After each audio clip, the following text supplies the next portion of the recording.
nuk e kam dëgjuar se çfarë ka thënë zoti Abdi Gjiku, por e kam dëgjuar çfarë ka thënë kryeministri Kurti, dhe kjo është e vërtetë. Për faktin se me mungesën e vullnetit për të konstituar Kuvendin e Republikës së Kosovës, opozita po e zgjat mandatin e qeverisë Kurti.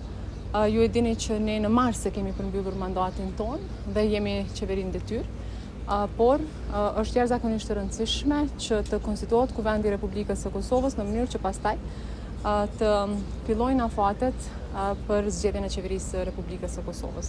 Dhe siç e dini, në dispozicion i kemi 15 ditë për ta bërë qeverinë e Republikës së Kosovës.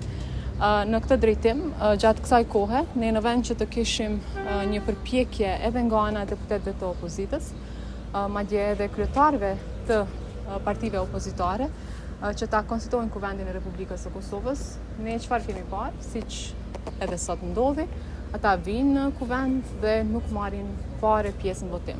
Unë nuk e di nëse keni pasur rastin që t'i pyesni deputetët e opozitës, shumë thjesht, pse vinë në seancë? Sepse nuk ka kuptim që të vish në seancë për 29 herë, pra 29 herë prej kur ka filluar propozimi i kryesuesit të seancës për votimin e fshet, dhe për 29 herë ata kanë ardhur dhe nuk kanë marrë fare pjesë në votim.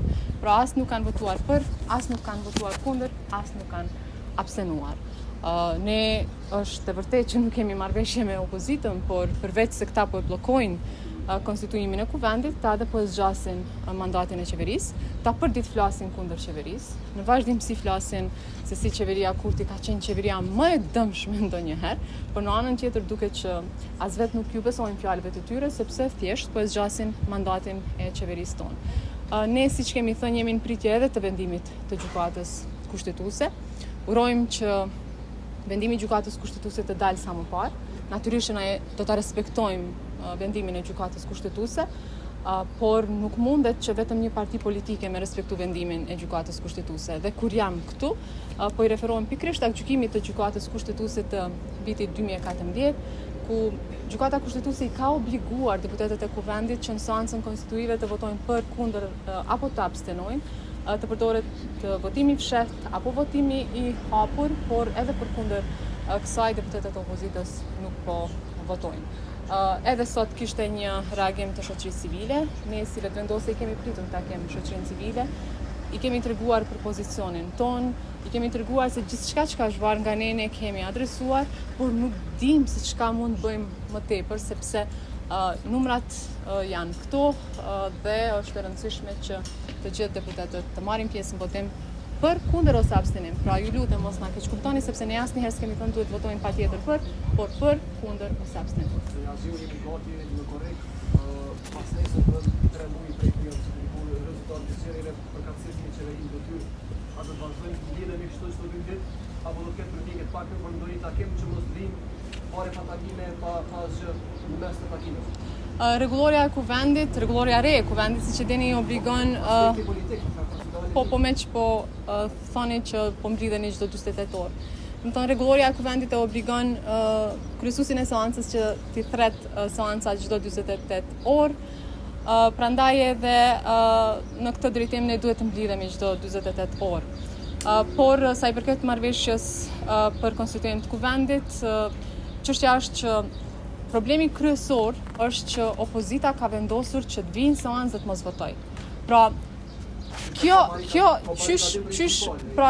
ky pozicionim, përveç se është veprim i papërgjegjshëm politik, është edhe shkelje e kushtetutës, por edhe gjykimit të gjykatës kushtetuese, por edhe duke ardhur në seancë, duke mos votuar, pra kjo është vendim barikadues ose qëndrim barikadues, qëndrim pengues, dhe nëse opozita nuk ndryshon, atëherë është problem që të konstituohet Kuvendi i Republikës Kosovës. Ne mund të kemi takime.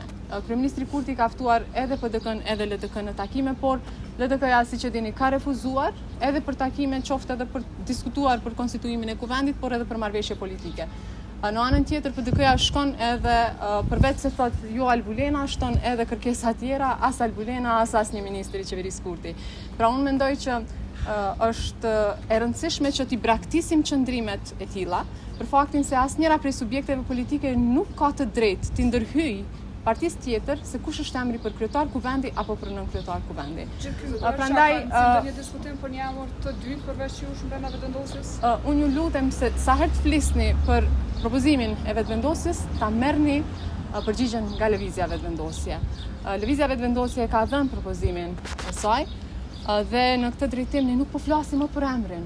Ne po flasim për komisionin për votimin e fshet. Kush e di, ndoshta vetëvendosja do ta ketë një qendrim tjetër, por një herë po flasim për komisionin për votimin e fshet.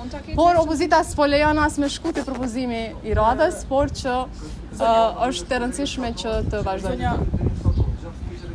Shumë e rëndësishme është që kjo situatë të përmbyllet, të konstituohet Kuvendi i Republikës së Kosovës dhe të vazhdojmë me qeverinë e re. Kemi shumë punë për të bërë. Ju e dini që edhe vetë këta që janë sot në opozitë ngrisin për çdo ditë çështje. Po Kuvendi është vendi ku ne mund të diskutojmë për këtë çështje. Kuvendi është vendi ku ne mund të flasim edhe për zërin, edhe për vendimet e tjera, por duket që nuk e kanë seriozisht, por është e rëndësishme që të jemi serioz dhe të i kryejmë përgjegjësitë që kemi. Faleminderit. Për Kuvend,